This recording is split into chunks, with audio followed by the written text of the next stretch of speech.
Pero bueno, ya vamos a empezar. ¿Cómo han estado? Esperemos que muy bien. En este domingo 7 de marzo. Es el primer domingo que nos vemos de marzo. Ya hablando de la pandemia, pues ya va a ser prácticamente un año que nos estamos guardando en casa. Algunos más, otros menos. Pero pues bueno, pues vamos a seguir confiando en el trabajo que Dios tenga y de que pues nuestros tiempos deben de ser sus tiempos de Él, ¿no? Y bien, pues vamos a empezar con una oración. Hoy vamos a ver, no sé si me alcance el tiempo, pero vamos a ver los primeros versículos del Salmo 94. No sé si algunos de ustedes lo alcanzaron a leer, a repasar, pero vamos a seguir en esa misma tesitura de hablar de el Mesías, de hablar como el rey de la creación. Y bueno, pues vamos a empezar con una oración pidiéndole a Dios que nos guíe en cada situación, en cada comentario que pueda decir en, en esta exposición y también en lo que pueda hablar Miguel.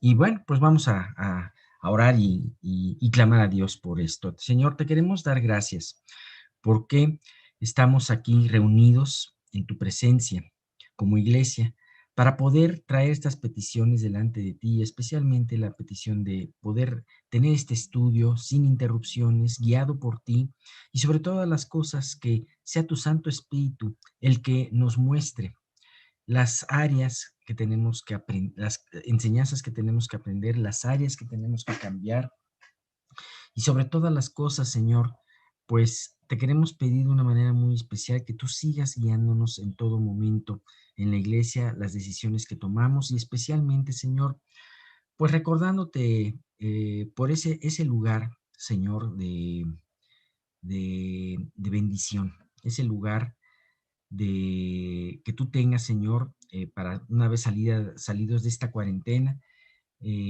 poder reunirnos en este lugar. Sabemos que para ti nada es imposible, Señor, y pues tú multiplicas los esfuerzos, tú multiplicas, Señor, lo que tengamos nosotros de corazón. Y aunque podamos dar poco, aunque podamos tener poco, pero Señor, tú todo eso lo multiplicas. Te damos muchísimas gracias.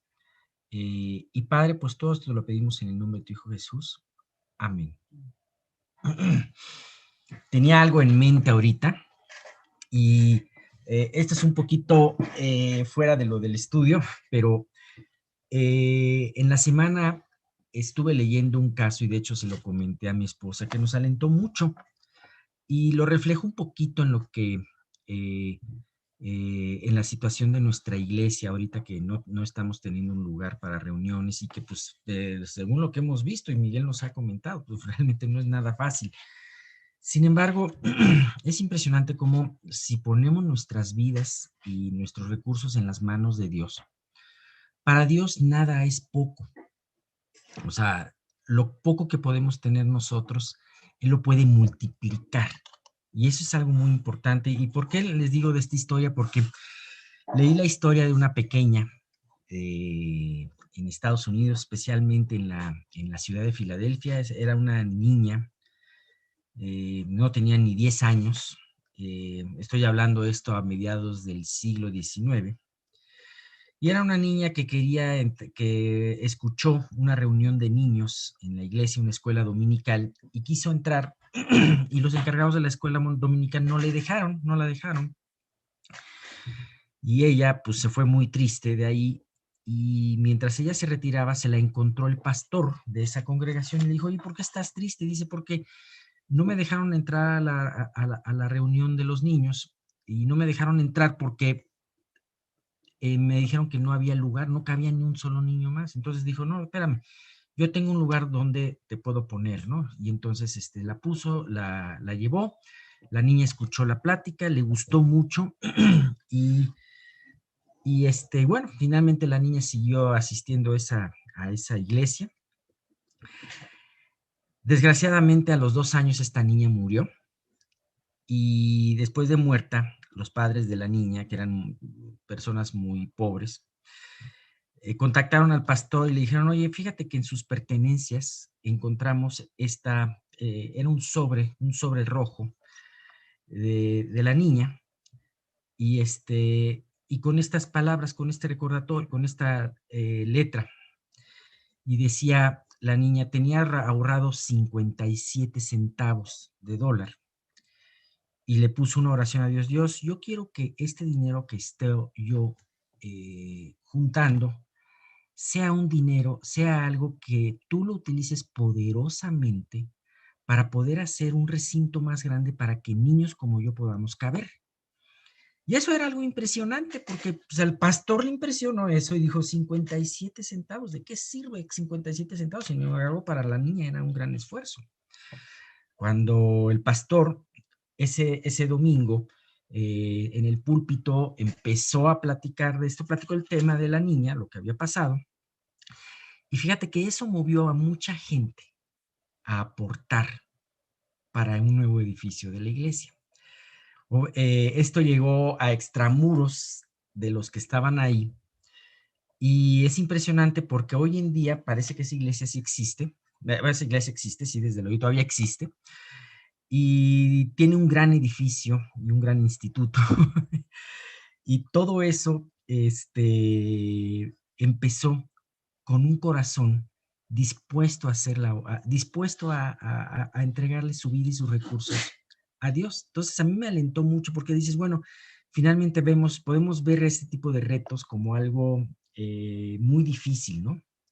Sin embargo, lo poco o lo mucho que podamos tener en las manos de Dios es la manera como se multiplica, y esa es una manera como también crece la iglesia, ¿no? Entonces, a mí me gustó mucho esta historia, tenía en mi corazón el compartírselas, y bueno, pues tenemos el recurso de la oración definitivamente, y el poder saber que lo poco de nosotros en manos de Dios puede ser mucho. Y bien, pues vamos a recordar un poquito esto de los salmos. Tenemos este salmo que es el Salmo 93, 94.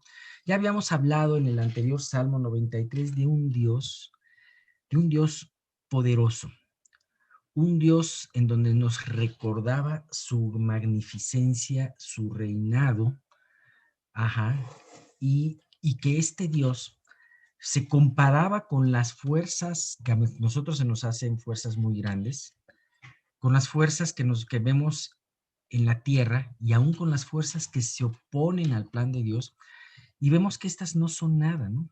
Habíamos comparado lo estrepitoso que son las corrientes de agua, lo fuerte que son las corrientes de agua, el ruido, cómo alzan la voz. Sin embargo, para Dios es nada esto, ¿no? Y como terminábamos este salmo con una alabanza al poder de Dios. Ahora, teniendo esto en mente, nos va a ayudar. Este es un salmo con un tema distinto, ya que nos encontramos de nuevo con ese dilema que, que se nos presenta al mirar las cosas al nivel del horizonte, como dice el libro de Eclesiastés, debajo del sol. Y ese dilema es el mundo y sus injusticias, ¿no?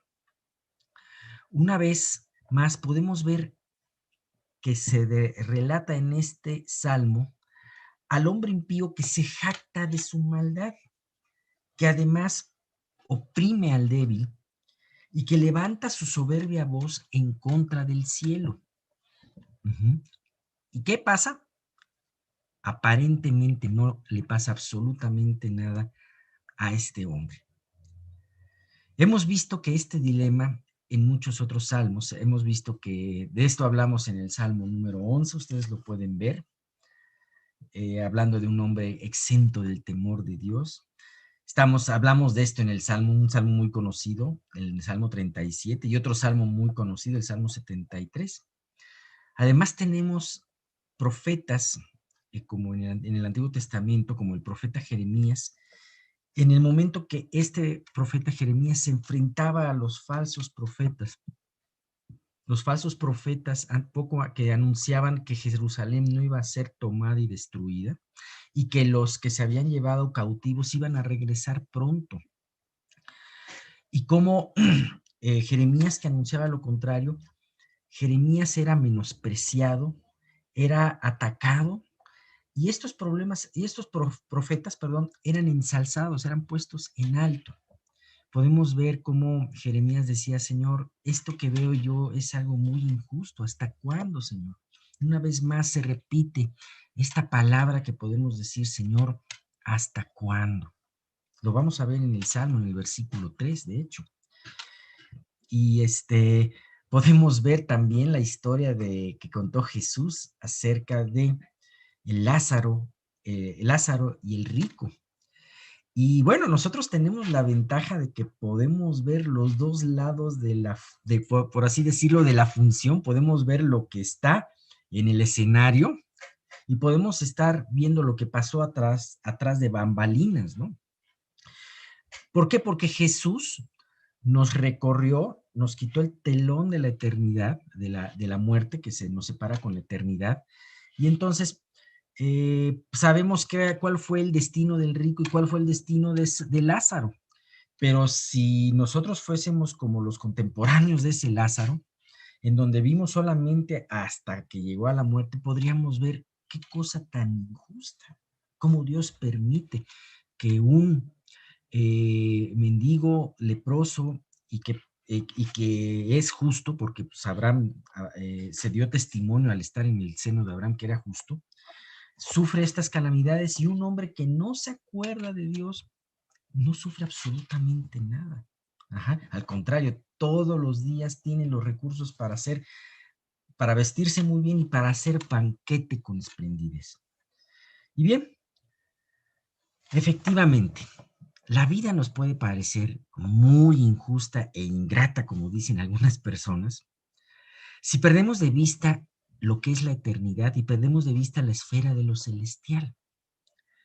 Pero como Jesús corrió el telón en esa historia de Lázaro y el rico, que separaba la historia de cuando ellos estaban vivos y la historia cuando pasaron en la eternidad, y nosotros podemos ver las verdaderas recompensas y el verdadero castigo, así también tenemos salmos como esto que nos hacen ver la historia desde el punto de vista de la eternidad, desde el punto de vista de Dios. Estábamos hablando ahorita, Denise hablaba de las pandemias, y sí, las cosas están de atar. Realmente vemos las noticias. A mí me da miedo de ponerle ahí el periódico, el Universal o el Excelsior. Me da miedo nada más de ver lo que pasa en México y lo que pasa fuera de México. Sin embargo, no debemos de dejar de poner nuestros ojos en las cosas eternas y dejar ver en estas promesas que tiene la palabra de Dios, ver más allá de ese telón que nos impone la muerte, el telón de lo eterno, porque entonces es cuando podemos ver un plan de Dios perfectamente orquestado.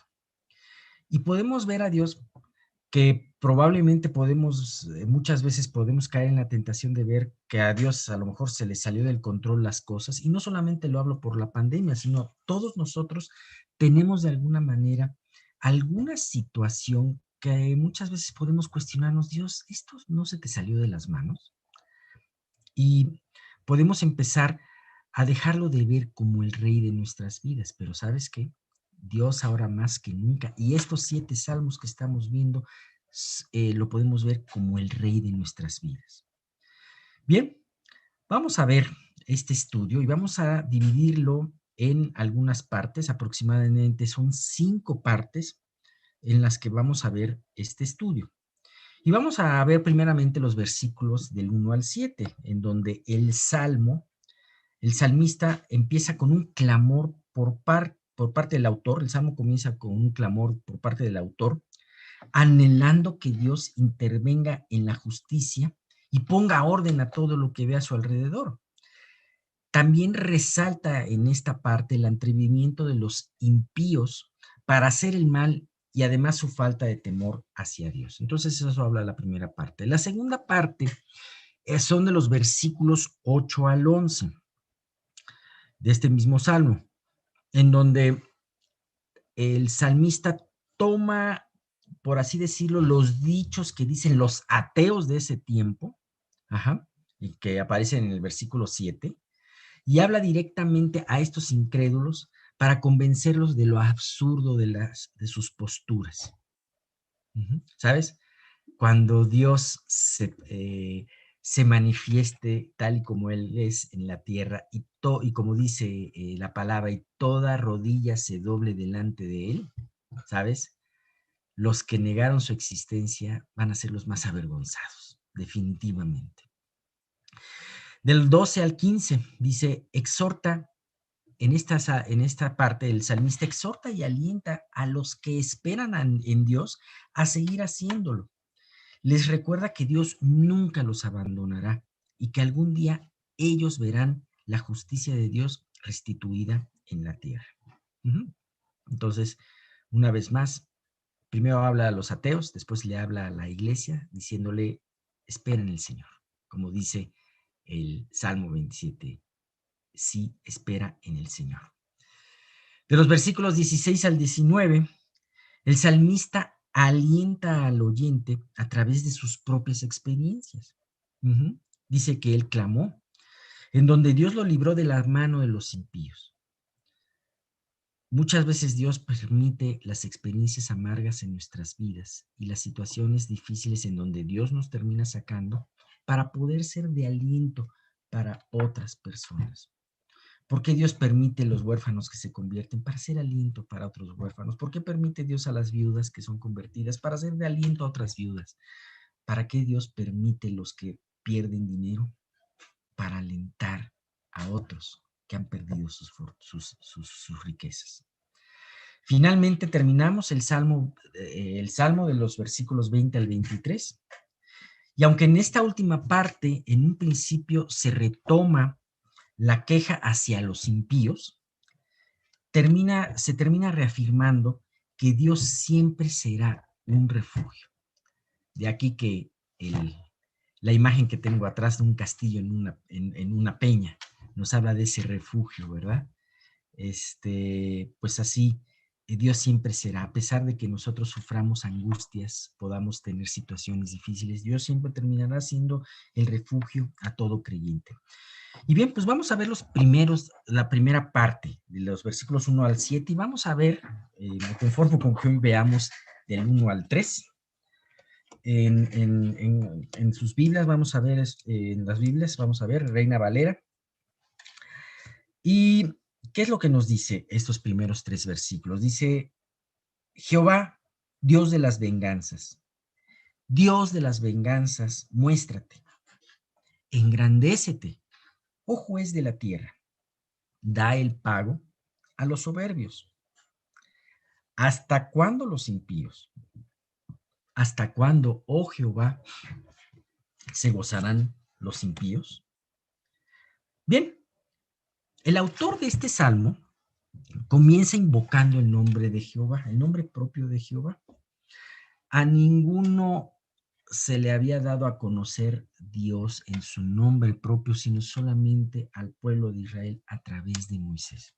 Y gracias al pueblo de Israel nosotros conocemos ese nombre propio de Dios, que hemos visto mucho su significado. Fíjense que los nombres en la Biblia son muy importantes y hemos hablado muchas veces de eso. Y esto habla de ese nombre que es la esencia. Ajá. Y inmediatamente al nombre de Jehová, así como empieza el capítulo, el Salmo 23 en donde dice Jehová, aquí sí también empieza con Jehová y dice, Dios de las venganzas, le pone este atributo, Dios de las venganzas. En nuestra idiosincrasia, en nuestra cultura, aún como cristianos, nos cuesta trabajo pensar en los salmos, en los atributos de venganza. Es difícil aceptar esa venganza y aceptarlo como algo bueno en nuestros tiempos. ¿Por qué? Porque ciertamente vemos que la venganza, como muchas veces la entendemos nosotros, no es algo bueno. Estamos acostumbrados a esa teología de la gracia y de la misericordia.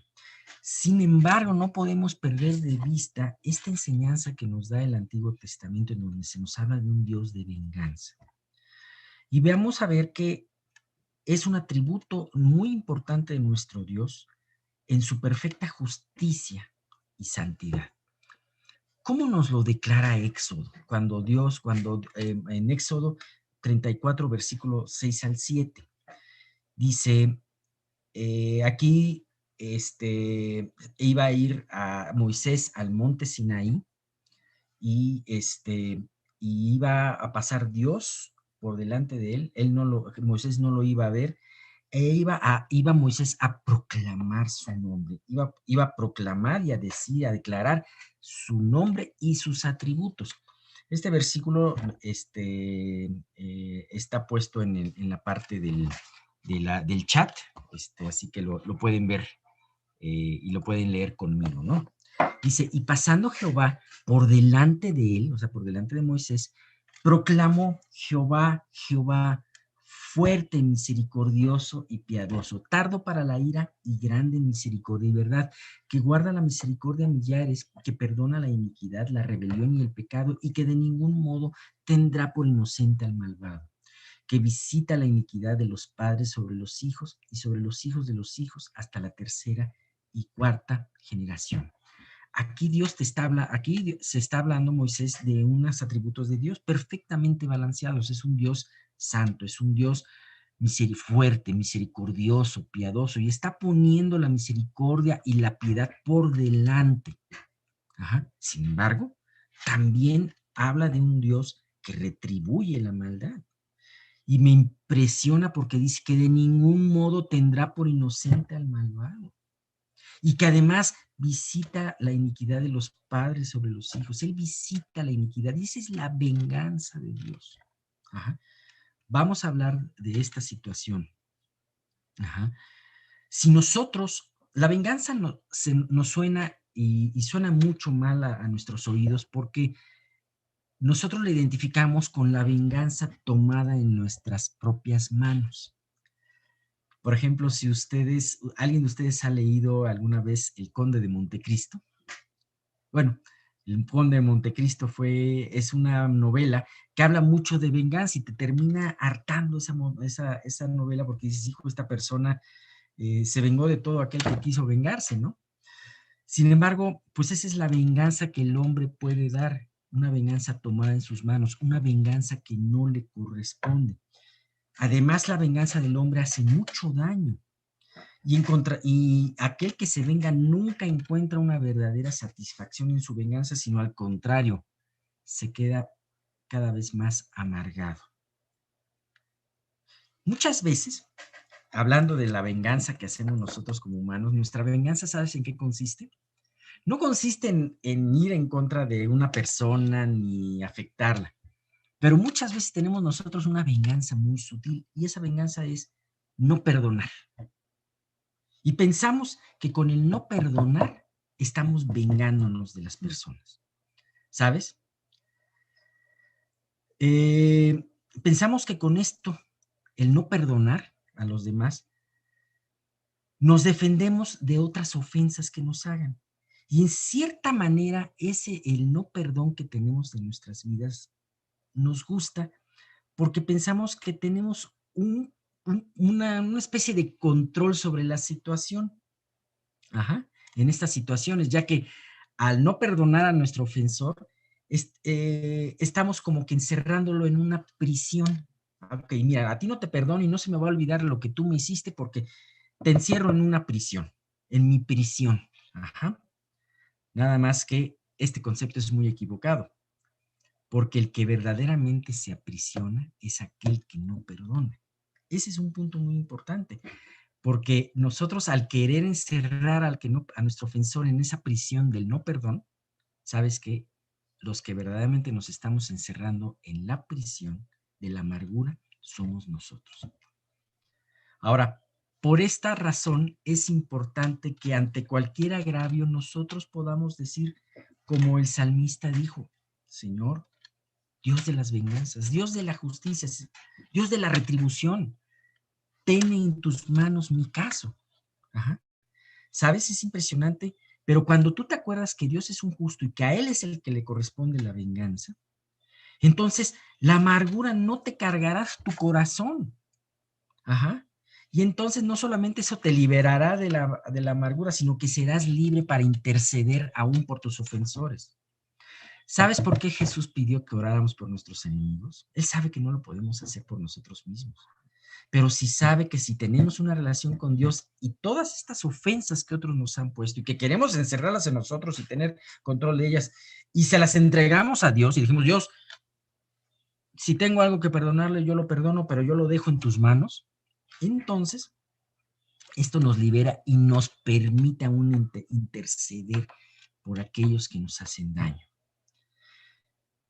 El, el testimonio de Esteban fue maravilloso cuando lo mataron y él siguió este ejemplo. En Hechos 7, 59, 60 decimos, leemos, y apedreaban a Esteban, ajá, por una injusticia, fue un juicio muy injusto.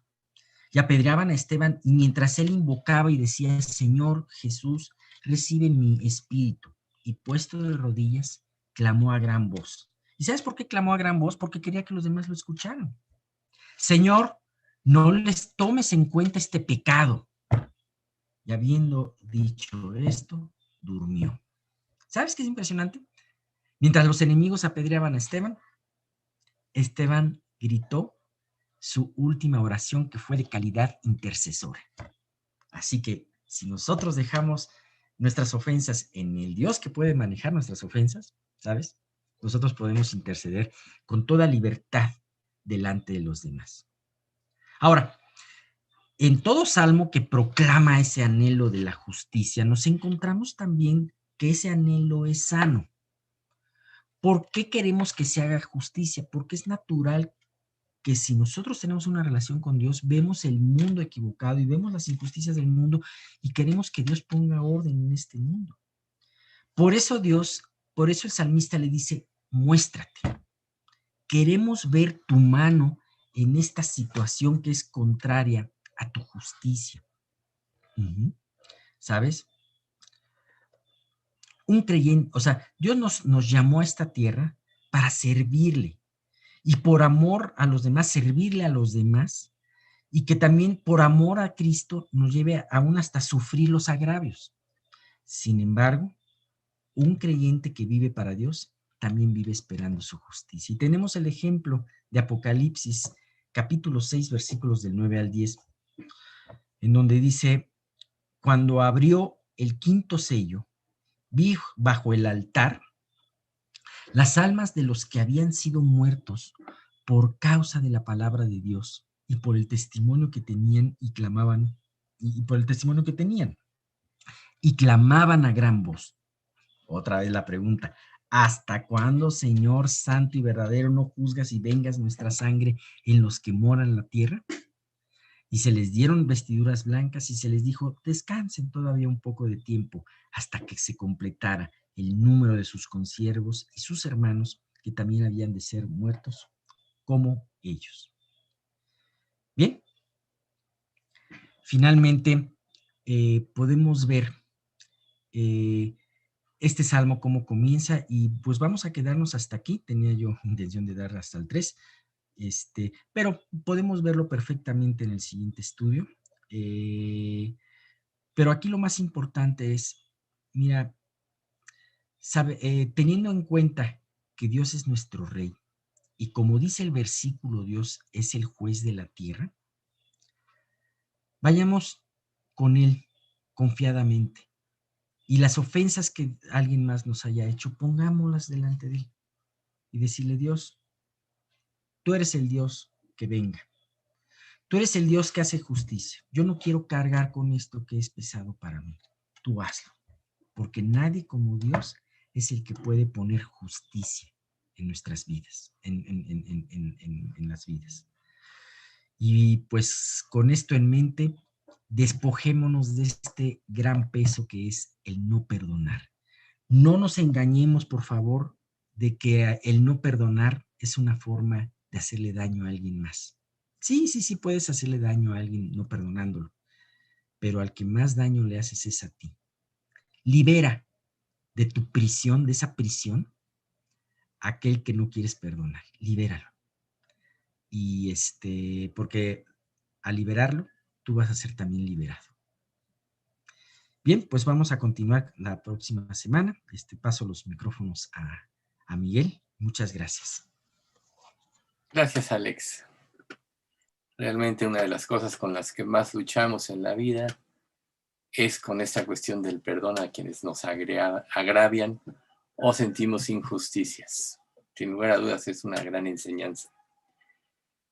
Pues bueno, nosotros vamos a continuar con nuestro estudio, que pues se ha convertido en algo muy enriquecedor y todavía tenemos algunos otros aspectos que ver respecto de la oración que se da en una petición de Pablo después de que nos da la instrucción de la armadura divina. Y hemos visto pues la importancia de ello. Vimos o analizamos la oración de Daniel la vez pasada. Ahora vamos a analizar una de las más repetidas en este mundo, que es el Padre Nuestro. El Padre Nuestro se da en el capítulo de Lucas y en Mateo. Vamos a ver aquí la parte de Mateo, aunque mencionaremos algunos aspectos que se dan en el capítulo, en el Evangelio de según San Lucas. Pero vamos a ver lo que Jesús le está diciendo a sus discípulos y el contexto sobre el cual nosotros vamos a trabajar. Empieza de Mateo 6, del 6 al 15, que dice: mas tú cuando ores, entra en tu aposento, cerrada la puerta, ora a tu Padre que está en secreto, y tu Padre que ve en lo secreto te recompensará en público. Y orando no seáis vanas repeticiones como los gentiles, que piensan que por su palabrería serán oídos. No os hagáis pues semejantes a ellos, porque vuestro Padre sabe de qué cosas tenéis necesidad antes que vosotros le pidáis. Y aquí viene el modelo.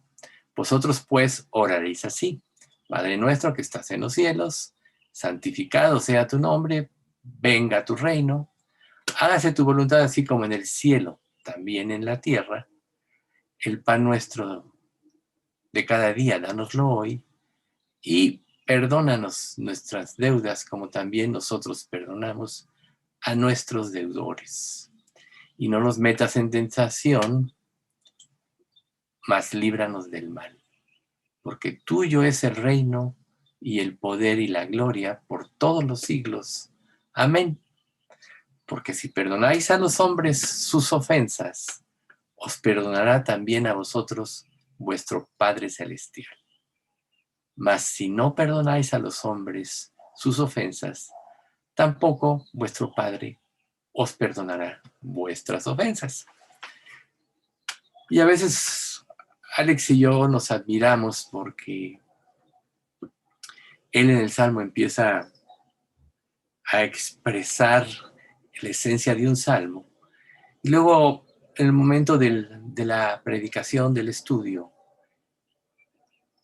vemos que Dios toca puntos parecidos.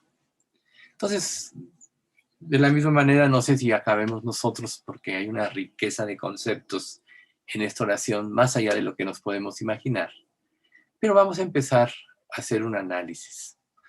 Lo primero es que nosotros, como seres humanos, como creyentes, tenemos una gran perspectiva de lo que es la oración.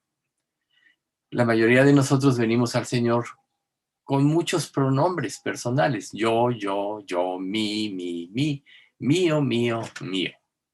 Y hacemos estas oraciones aisladas. Señor, haz esto para mí. Señor, tengo que tener esto. Señor, mis necesidades son estas. Señor, tengo este problema.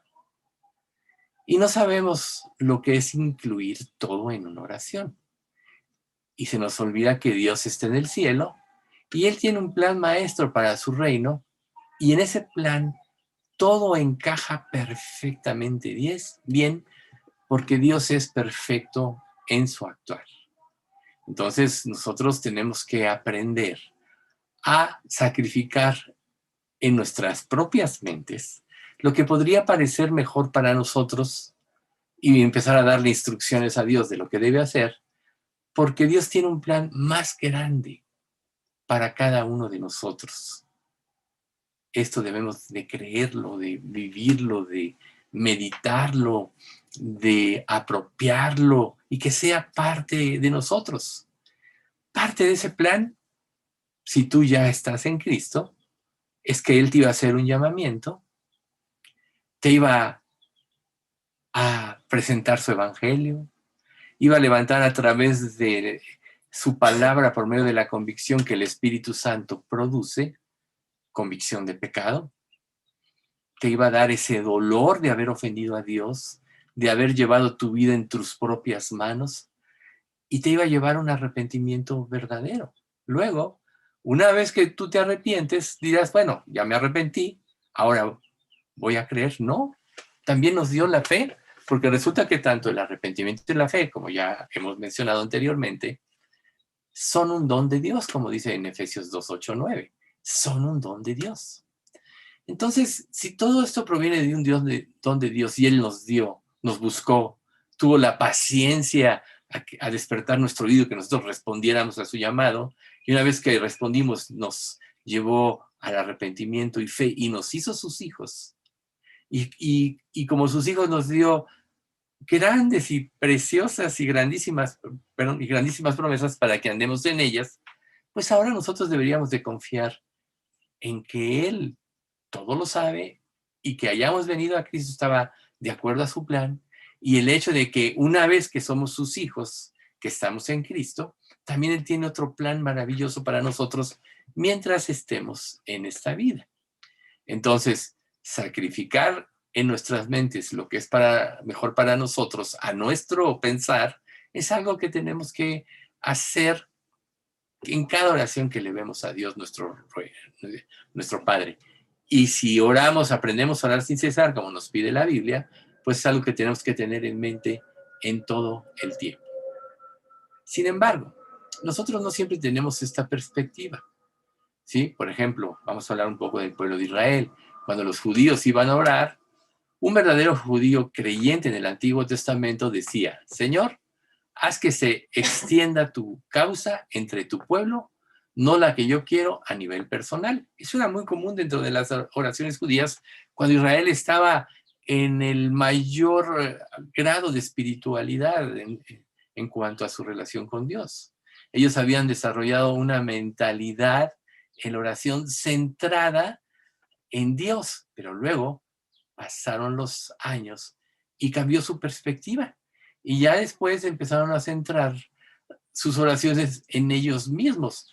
Y esto nos enseña que nosotros, en la era de la iglesia, a partir de que Jesús vino, podemos tener momentos de oración culminantes, pero si nosotros no nos mantenemos en querer hacer la voluntad y en la soberanía de Dios, en pensar que Dios todo lo hace perfecto, vamos a volver a vernos a nosotros mismos a través de nuestras oraciones. Y esto no es bíblico. Dice, o sea, en las escrituras, las personas realmente se preocupan por ellas mismas, generalmente no por los demás. Eso los lleva al egocentrismo y a perder la visión. Se van aislando a ellas mismas pensando que sus propias oraciones son las que rigen, sin abrirse un poco más a criterios por ejemplo, de su iglesia, de otros creyentes, de los pastores. Entonces, se van haciendo una especie de rascacielos de sus propios pensamientos. Y lógico, como es consecuencia del aislamiento, se pierde la comunicación. Se vuelven sabios en su propia opinión.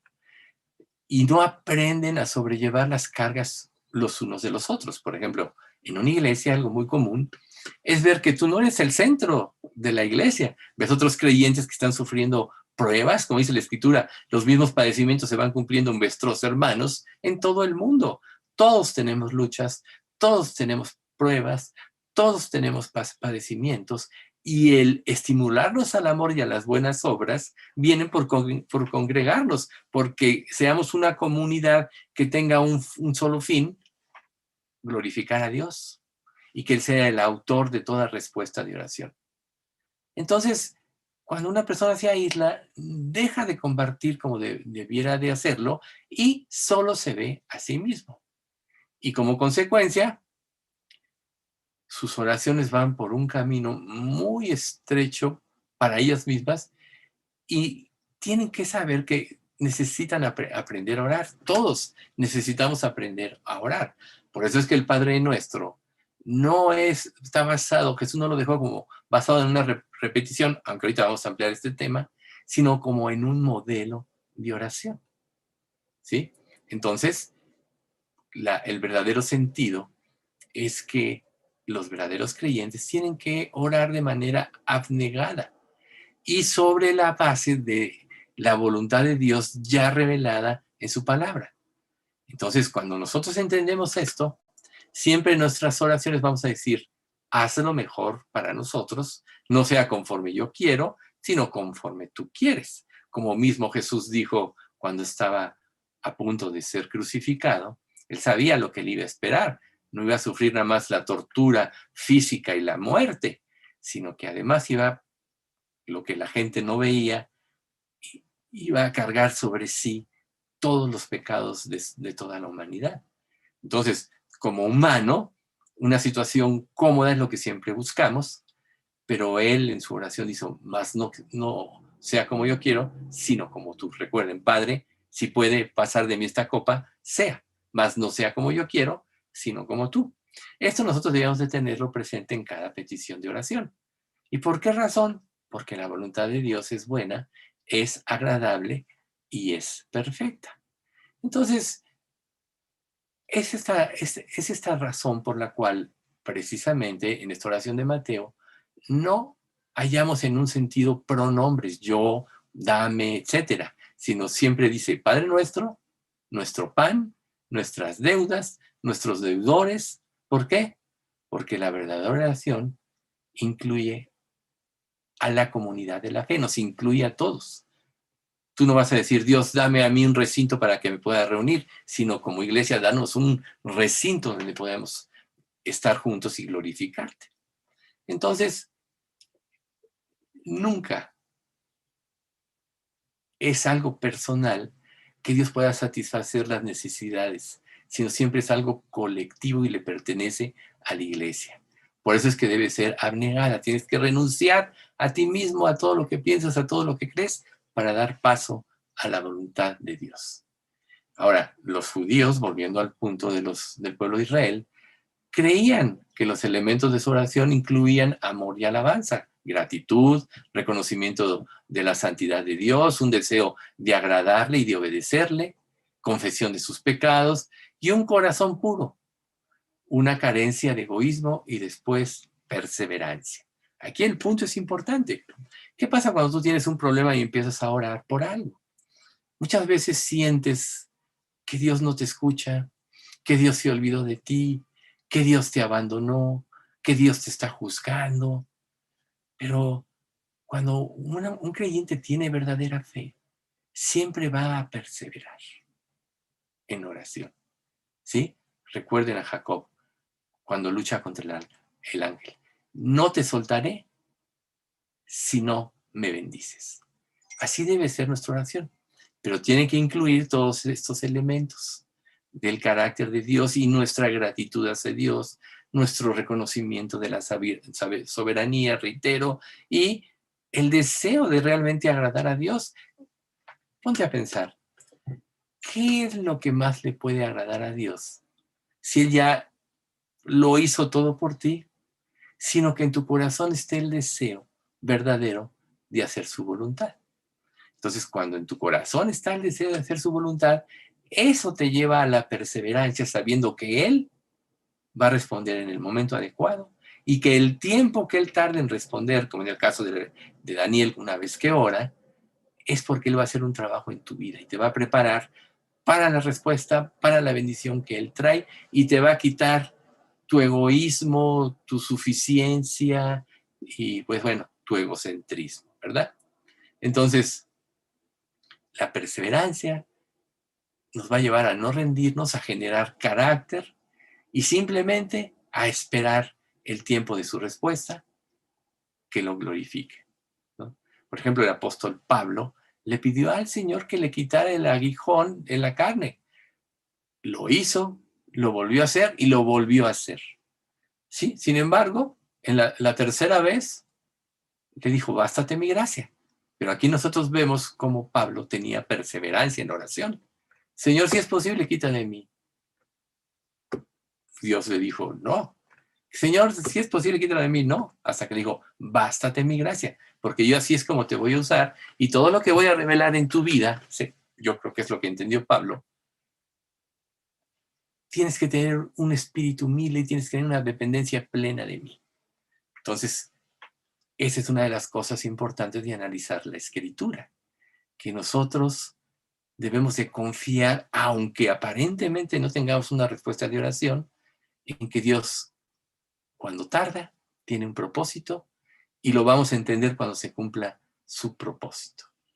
Entonces, por ejemplo, también Moisés, cuando él se va al monte a recibir las tablas y el pueblo se desenfrena y Aarón les forma el becerro de oro, etc. Después, cuando Moisés va bajando y ve la idolatría en la que habían caído, rompe las tablas. ¿Pero qué fue lo que hizo Moisés?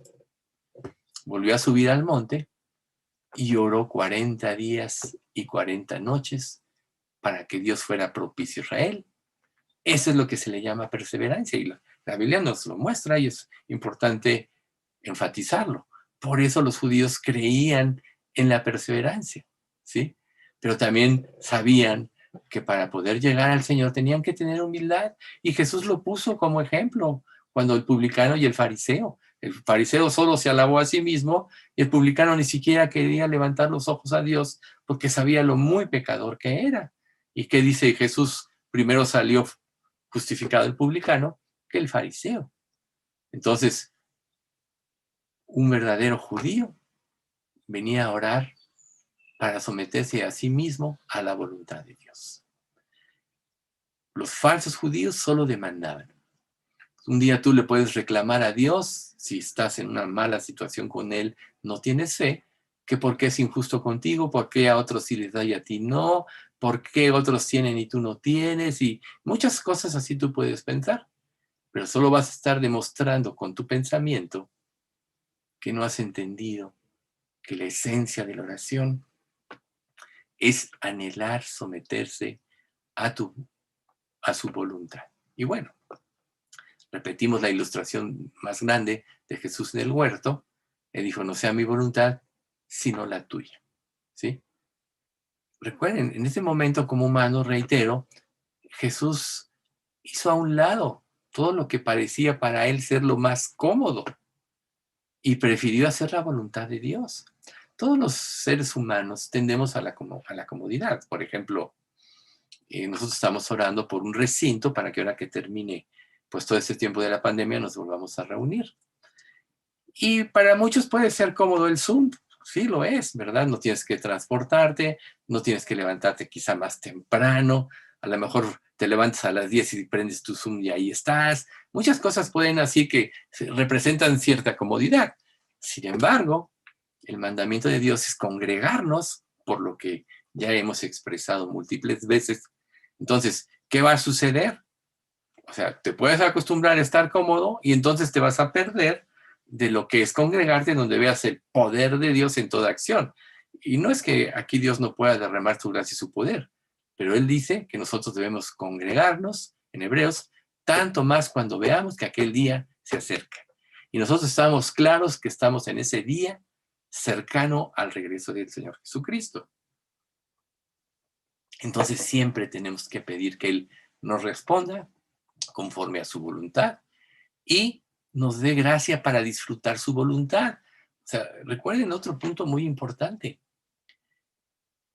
Dios siempre nos va a responder diferente a lo que nosotros pensamos, porque nosotros vemos de aquí a las circunstancias que tenemos y de aquí a lo que nos alcanza nuestro intelecto.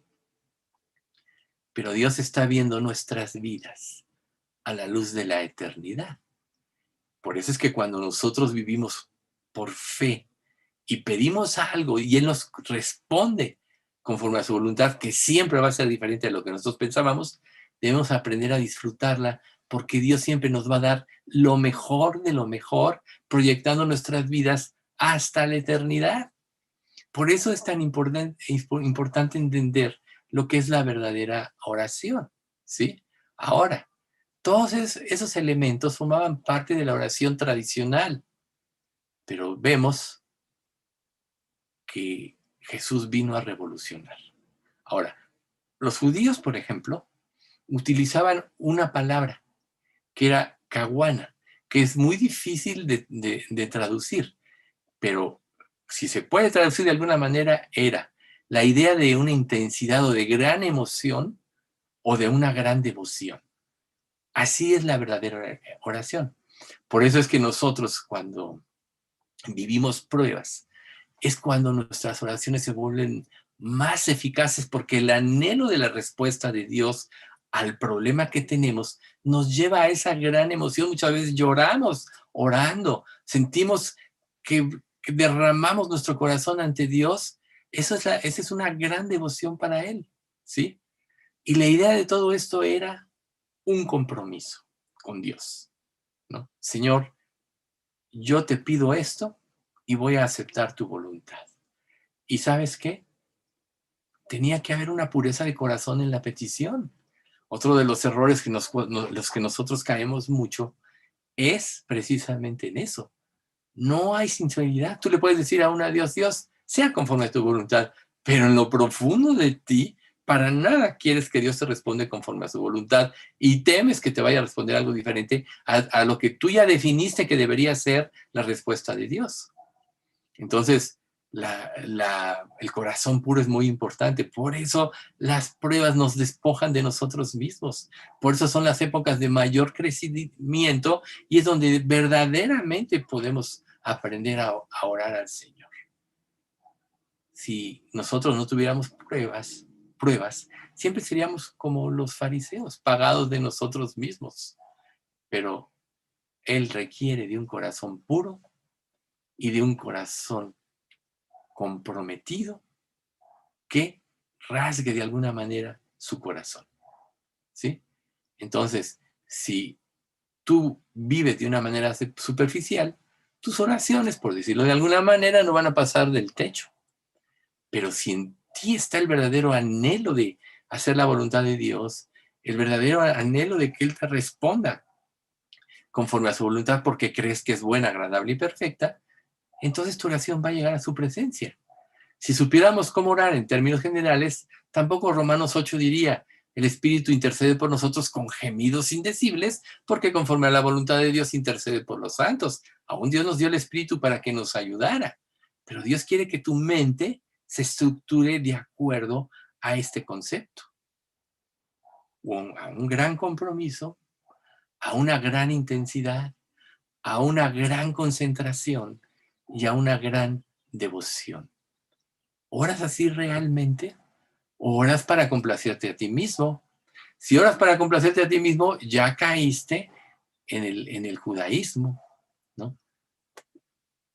Incrédulo, el judaísmo apóstata, en el fariseísmo, ¿sí? Por ejemplo, alguna vez un rabino dijo que no podía venir a la presencia de Dios a menos que trajera su corazón en sus manos. Este es un símbolo de un gran quebranto. Por eso los judíos, como Mardoqueo, cuando venía una gran prueba a sus vidas, se echaban polvo ¿cómo se llama? O cenizas y se ponían vestiduras ásperas y las rompían como señal de ese quebranto. Era una señal externa, física, de lo que realmente estaba pasando dentro de ellos.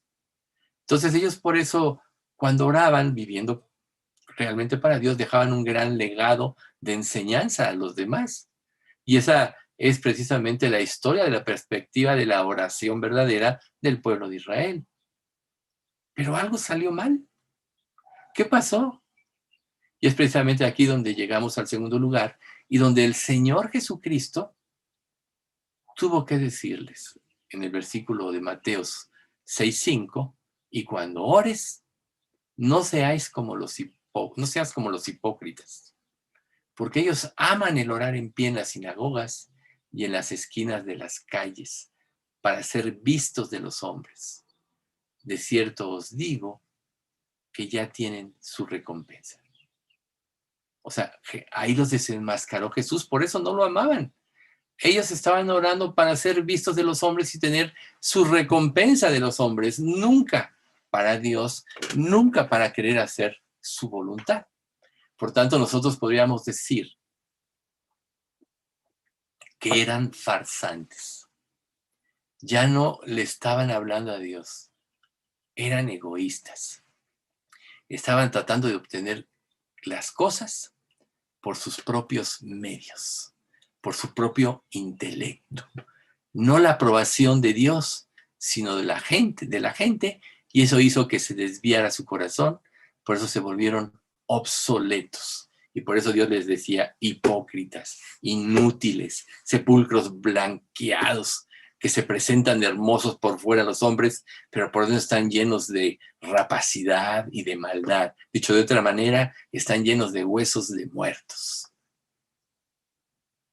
Tenían la necesidad de la aprobación, no de Dios, sino de la gente. Por eso hacían esos despliegues en público.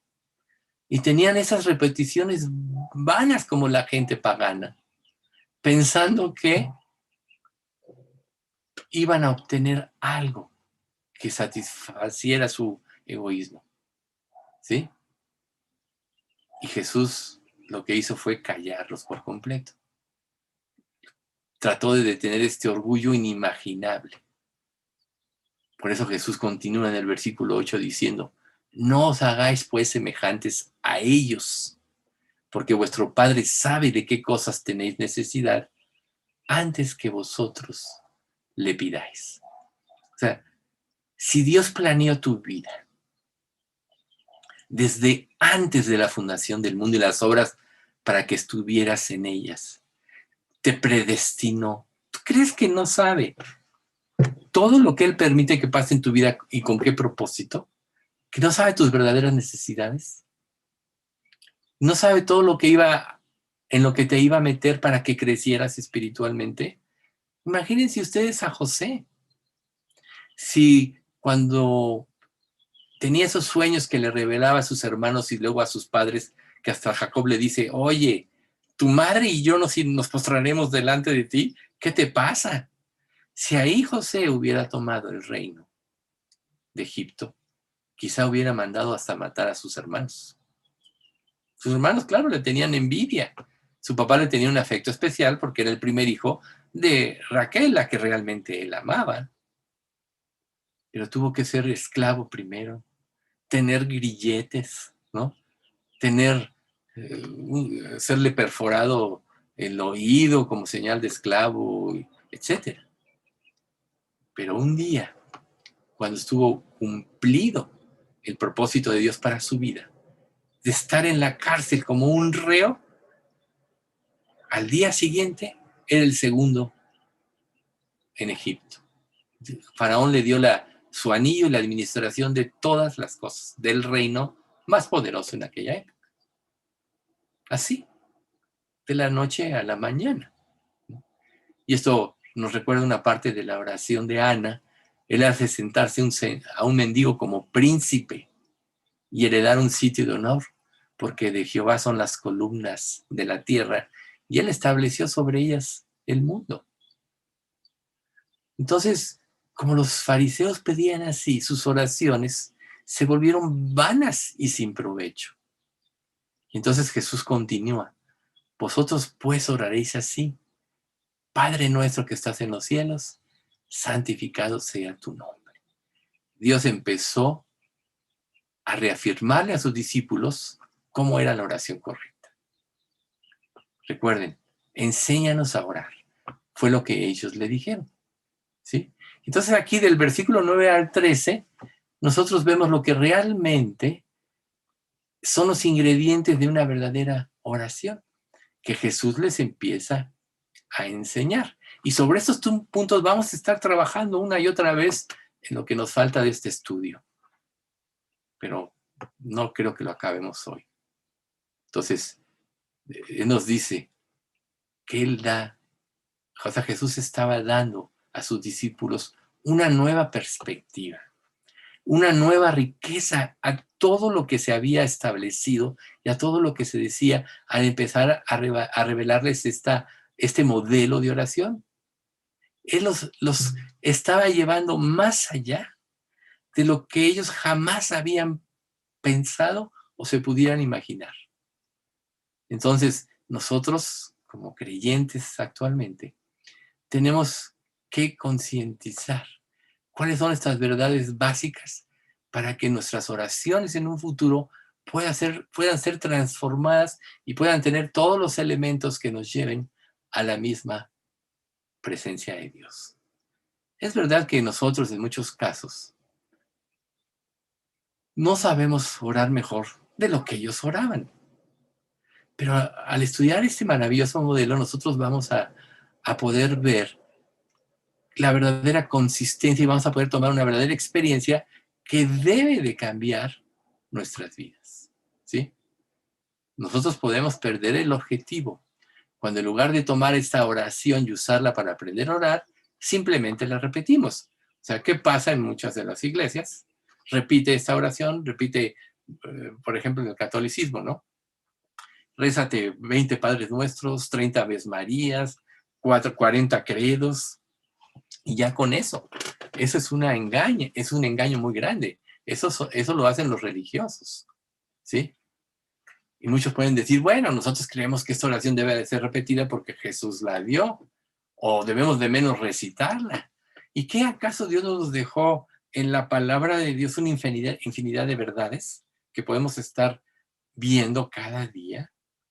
Si tú mínimo no lees en un año la Biblia, la verdad estás muy, muy atrasado. Mínimo debes de leerla en un año. Obviamente, si la lees en 2, mejor o más. Pero bueno, vamos a ver nosotros algunas razones de por qué no hay que recitarla. Primera de ellas. Esa oración se registra 2 veces, como decíamos, en Mateo al principio y en Lucas capítulo 11, ¿sí? Y curiosamente, las 2 difieren un poco en cuanto al lenguaje, ¿sí? Dice, por ejemplo, aparentemente es la misma, ¿sí? Pero las palabras son diferentes.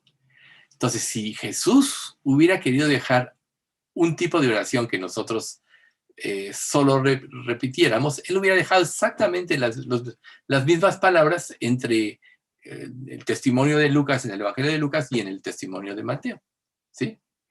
Pero Jesús no estaba dando una oración que debía ser memorizada o repetida. Él nos estaba dando palabras diferentes como las dio, dice, por ejemplo. Perdónanos nuestras deudas. Y en Lucas dice, perdónanos nuestras transgresiones, por ejemplo. En otras palabras, si fuera algo rutinario que debía ser repetido, por lo menos habría dado el mismo modo.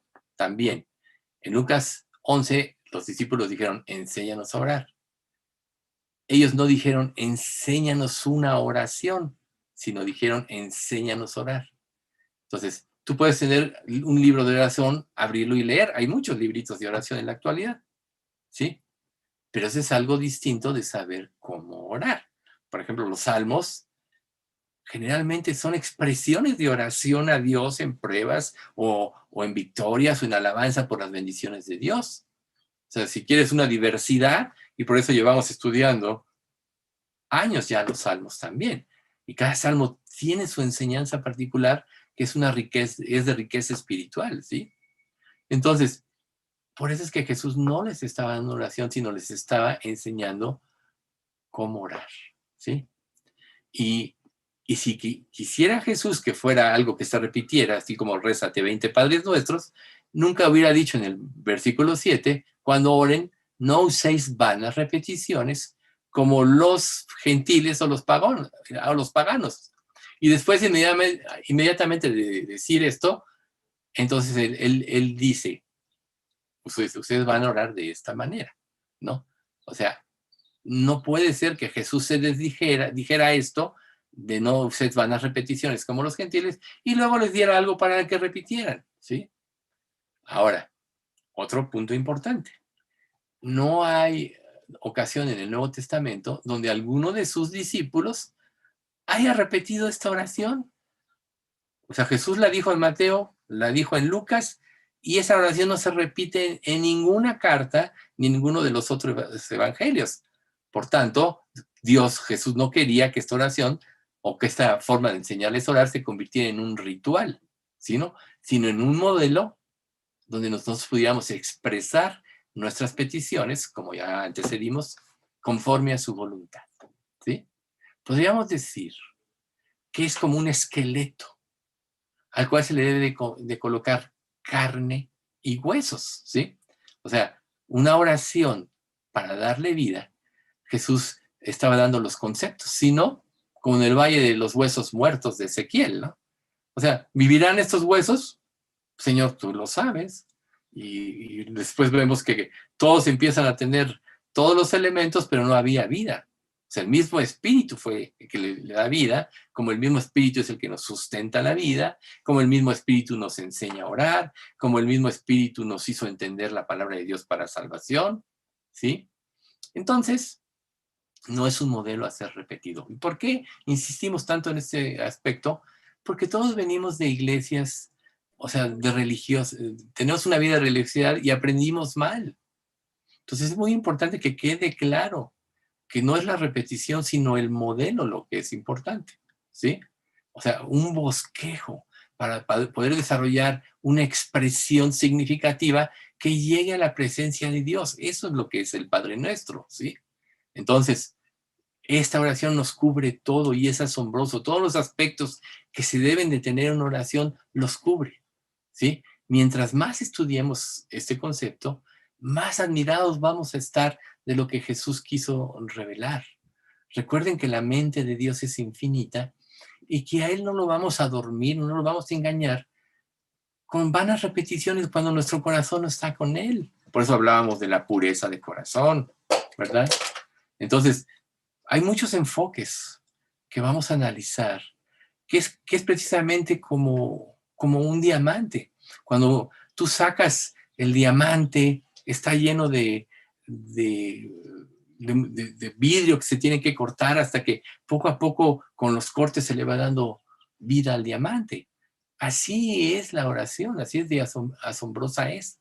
Mientras más la estudiemos, más admirados vamos a estar, ¿sí? Entonces, como yo les decía, vamos a ver algunos enfoques, hablando de este diamante, ¿sí? Este es un modelo para toda oración que se debe orar. O sea, no que tienes que repetir, es un modelo. Si nosotros memorizamos esta oración, como seguramente muchos la tienen memorizada, y simple y sencillamente seguimos este bosquejo, entonces nosotros vamos a poder tener una oración verdadera, ¿sí? Es importante que nosotros, cuando oremos, tengamos confianza en el carácter de Dios. Recuerden ustedes, Dios es el mismo ayer, hoy y por los siglos. Y el mismo Dios que respondió a Israel, que respondió a Abraham y que a nosotros mismos nos ha respondido, no cambia. Entonces nosotros no tenemos por qué tergiversar nada de lo que la misma palabra de Dios nos está enseñando, ¿sí? Entonces cuando Jesús, el Dios hecho hombre, enseña a orar, nos deja un modelo que no debe de ser transformado, sino que se debe de desarrollar para que nosotros podamos tener una verdadera relación con Dios, íntima y estrecha, para que nosotros podamos tener confianza de acudir a Él. Si Él ya te salvó, si Él ya te hizo su hijo, si te selló con el Espíritu Santo que es Dios en ti, ¿tú crees que Él no quiere tener comunión contigo? nunca te hubiera dado el Espíritu Santo, nunca hubiera entrado en tu corazón Dios, si no te hubiera querido tener una comunión permanente contigo. Por tanto, cuando tú empieces a orar, tienes que pensar que Dios te ama, que quiere tener una relación contigo verdadera, pero que Él odia la hipocresía, odia el orgullo, porque impiden que tengas esta relación con Él. Por eso siempre la humillación es tan importante. Entonces, nosotros podemos ver, y vamos a estar, como les decía hace un momento, lidiando sobre diferentes ángulos. Por eso precisamente estamos poniendo el ejemplo del diamante, para que podamos ver diferentes perspectivas que nos ayuden, ¿no? Por ejemplo, empezamos. Padre nuestro. ¿Qué significa que nosotros tengamos una relación de padre e hijo? Ya nos hizo sus hijos, ya nos hizo coherederos con Cristo de todas las cosas, ya nos dio todo en Cristo. Entonces imagínate cuando tú, por falta de una comunión verdadera y profunda con Dios, te sientes insatisfecho en esta vida, te vas a inclinar naturalmente a lo que sientes que te falta. Cuando Dios es suficiente, cuando sientes que te falta algo en esta vida, es porque Dios no está llenando plenamente tu vida. Porque cuando Dios llena plenamente tu vida, ¿sabes qué pasa? No tienes necesidad de nadie porque sabes que lo que necesites Dios te lo va a dar. No vas a perder el tiempo en esto. Recuerden, porque vuestro Padre sabe de qué cosas tenéis necesidad antes que vosotros le pidáis. ¿Ves? ¿Crees esto? Porque entonces a veces dice Dios esto, Dios lo otro. Entonces, la oración, una de las primeras cosas que hace, es que nos enseña a tener una relación más profunda con Él. Luego dice, santificado sea tu nombre. ¿Sí? Tenemos una relación con un ser santo, con la deidad de Dios. Y lo único que tenemos que hacer si realmente tenemos gratitud es adorarlo. Por eso vas a poner a Dios en su lugar como el soberano de todas las cosas y luego vas a reconocer su carácter inmutable y su santidad. Recuerden, sin santidad nadie verá al Señor. Por eso es importante presentarte con un corazón contrito y humillado, al cual, como dice el Salmo 51:7, tú no despreciarás. ¿Sí? Reconocer su santidad es verte a ti mismo en tu pecado, como Job. De oídas te había oído, mas ahora mis ojos te ven, por tanto me arrepiento y me aborrezco. Luego, venga tu reino. ¿Sí? Nosotros tenemos una relación con Dios de soberano y súbditos. No somos Dios, somos súbditos de Dios. ¿Y qué hace un súbdito ante un rey soberano? Se somete al rey. Si tú no hacías la voluntad de Dios, o en algunos casos, si te atrevías a mirar al rey, te costaba la vida. Ante un rey pagano, imagínate ante Dios. Ahora Dios te revela a veces su voluntad, y tú dices, no, lo que yo pienso es mejor. ¿No es eso un gran menosprecio hacia Dios? Pero bueno, o sea, tú tienes que tener claro que Dios es el soberano y Él es el que decide qué se hace. ¿Por qué? Porque todo lo sabe y además porque Él es bueno y porque su misericordia va por delante y es para siempre. Por eso viene la segunda parte, hágase tu voluntad. O sea, aquí tenemos una relación, reitero, de amo y siervo de Dios. A ver, Señor, ¿qué es lo que tú quieres que yo haga? ¿Así te presentas a Dios? O Dios, yo quiero que tú hagas lo que yo pienso en una oración. ¿Cómo te presentas a Él? Si su voluntad es buena, agradable y perfecta, entonces vas a decir, Señor, estoy a tus órdenes, dime qué hago. Muchas veces nosotros, aunque Dios sea claro, podemos enturbiar esta respuesta con nuestro pensamiento egoísta. Digo, a mí alguna vez me pasó. que yo deseaba algo mucho, y cuando oré a Dios por eso, lo hacía con temor, porque dije, ¿qué tal si me dice que no a esto que yo ya decidí que debería ser? O sea, en mí pasó. Yo creo que nos pasa a muchos. Por eso es que tienes que vaciarte a ti mismo, y cuando te presentes a Él y le digas, o quieras hacer, o empiezas a entonar tu modelo de oración, verdaderamente quieras hacer su voluntad. Porque si Él te revela y no haces, ¿tú crees que te va a revelar cosas más profundas más adelante? Si lo primero que te revela, que puede ser simple, no lo obedeces, ¿tú crees que lo siguiente y lo siguiente de lo siguiente, que es más profundo y más espiritual, lo vas a obedecer? No, Él no va a desperdiciar su gracia contigo. Y recordemos que en la vida cristiana todo es gracia. Bueno, y hablando de nuestras necesidades, danos hoy el pan de cada día, ¿sí? Entonces aquí tenemos una relación de benefactor y beneficiario con Dios. O sea, Dios es el benefactor, no es el que hace salir su sol sobre malos y buenos, no es el que hace llover sobre justos e injustos, no es Él el que nos da el pan de cada día. O sea, todo lo que tienes, aún los medicamentos, de la tierra salen. Somos de la tierra, por eso los elementos de este mismo planeta son los que nos pueden curar. ¿Y quién nos da idea de cómo usar ciertas cosas, así como por ejemplo la vacuna? O sea, Dios iluminó a la gente para traer una solución. Ahora, entonces tú podrías decir, oye, pero Dios, ¿por qué trajiste esa prueba? Cuando la traigas. ¿Sabes por qué la trajo? Para que te dejaras de ver a ti mismo, para purificar y limpiar los corazones en cuanto a los creyentes.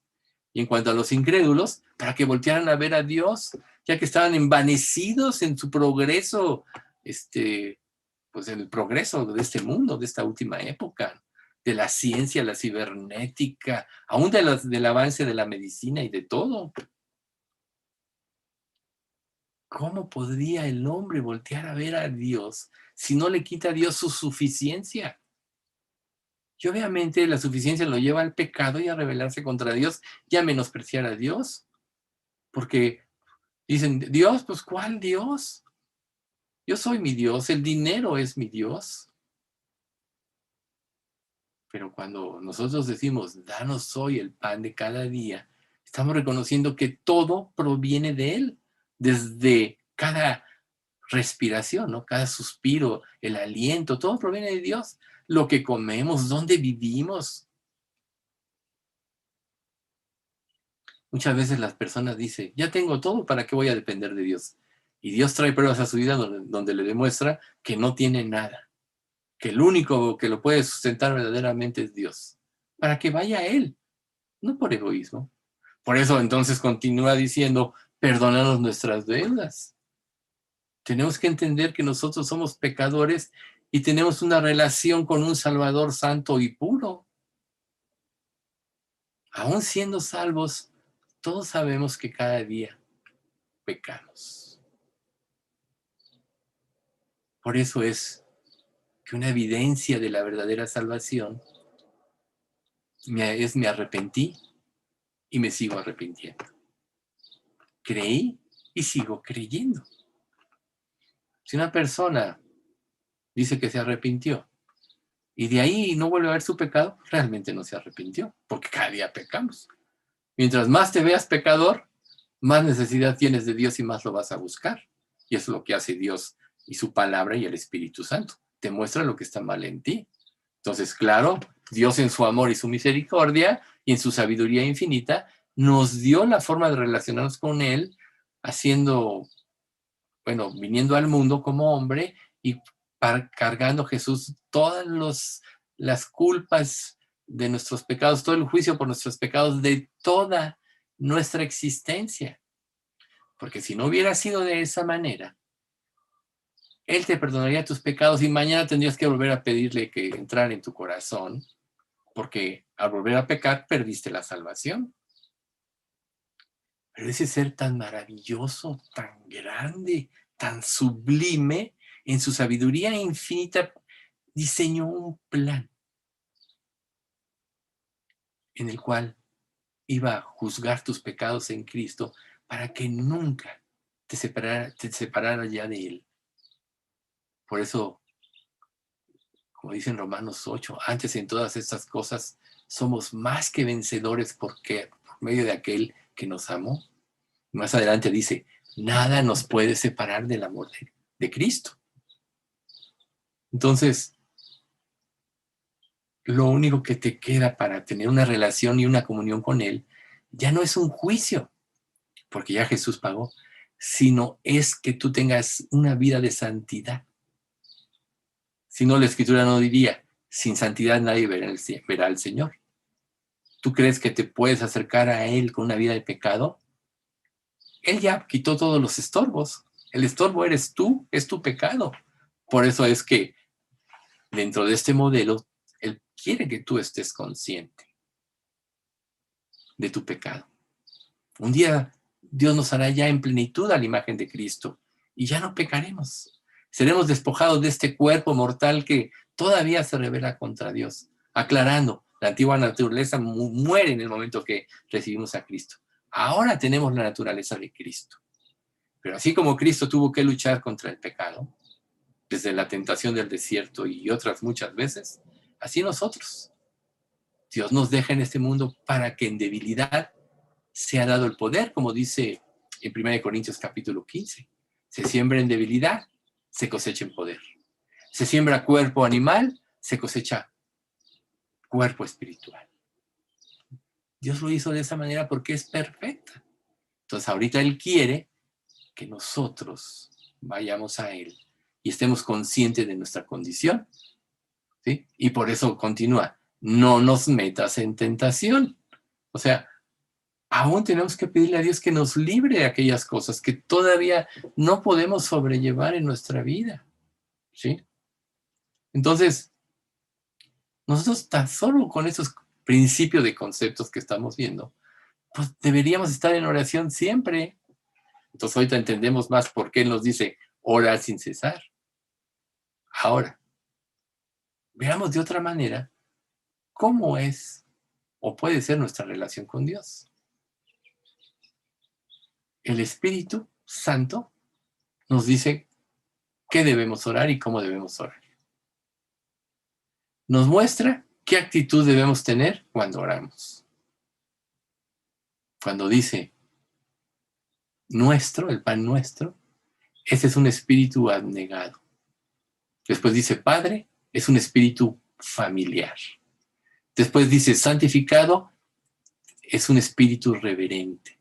Venga a tu reino, es un espíritu leal.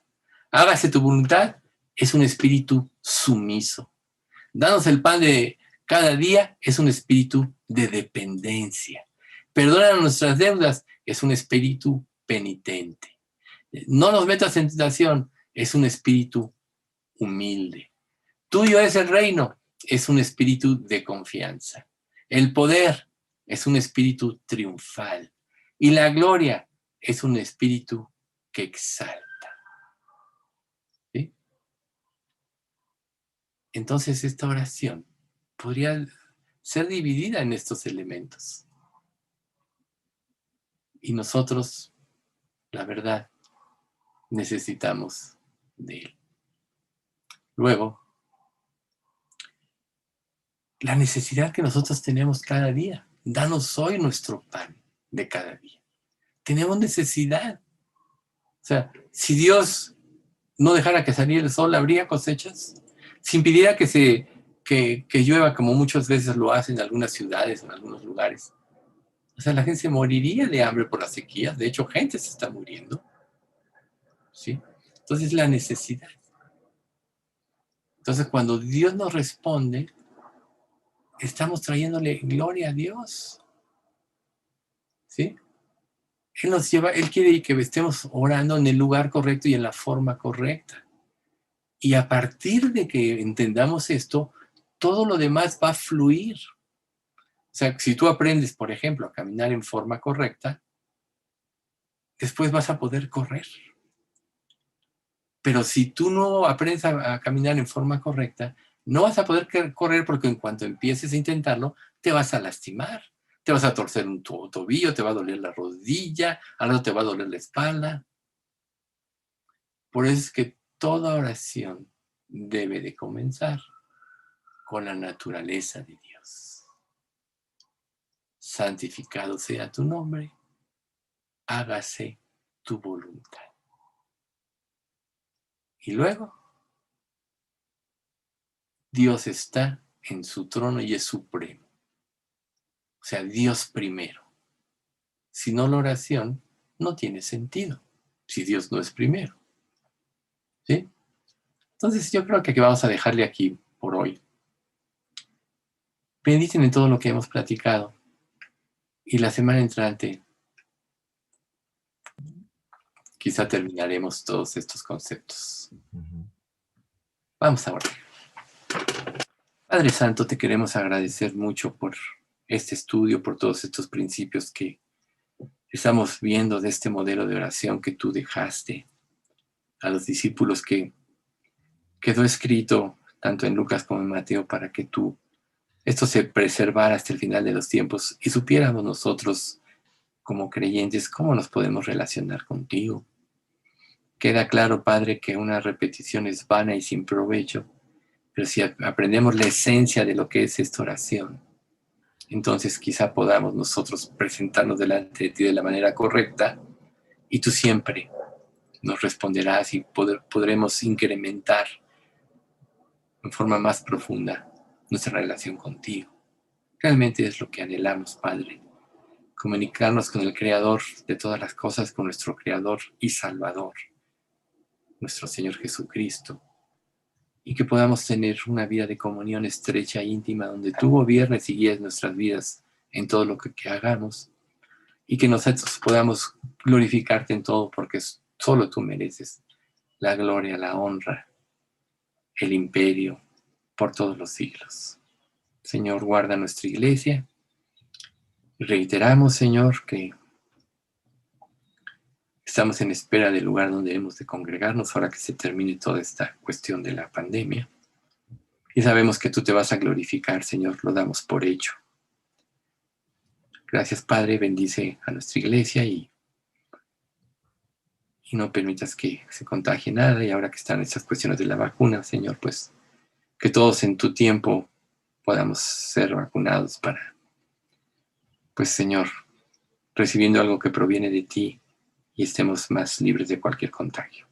En nombre de Cristo Jesús te lo pedimos. Amén.